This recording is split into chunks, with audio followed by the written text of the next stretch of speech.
Assalomu alaykum. Kadastr agentligi hamda uning tizim tashkilotlari tomonidan 2025-yilning o'tgan 9 oyi davomida amalga oshirilgan ishlar yuzasidan ma'lumot berishni boshlaymiz.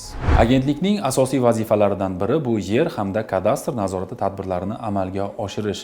O'tgan 9 oy davomida amalga oshirilgan yer va kadastr nazorati tadbirlari natijasida 47614 ta holatda 3539,5 gektar yerlar o'zboshimchalik bilan egallab olinganligi aniqlandi.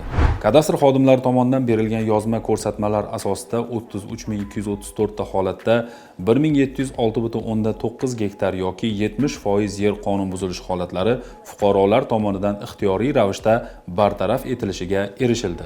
O'z vaqtida bartaraf etilmagan holatlar yuzasidan kadastr xodimlari keyingi choralarni ko'rishga majbur bo'ladi. Keyingi chora esa sudlarga da'vo arizalarini kiritish.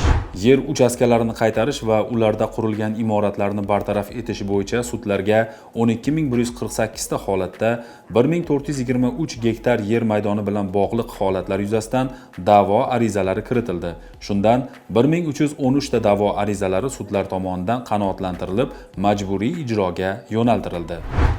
Yer qonun buzilish holatlari doim ham ma'muriy javobgarlikka sabab bo'lmaydi. Shunday holatlar borki, unda jinoyat alomatlari ham kuzatilishi mumkin.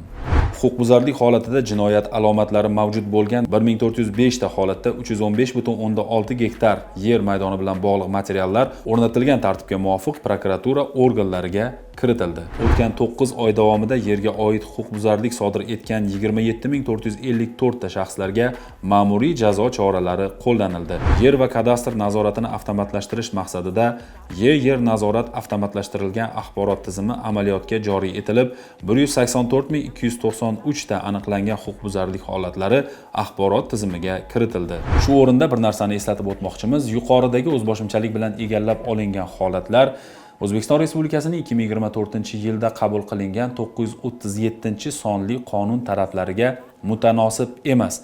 Aynan shuning uchun ham ushbu joylarda yer hamda kadastr nazorati tadbirlari amalga oshirildi.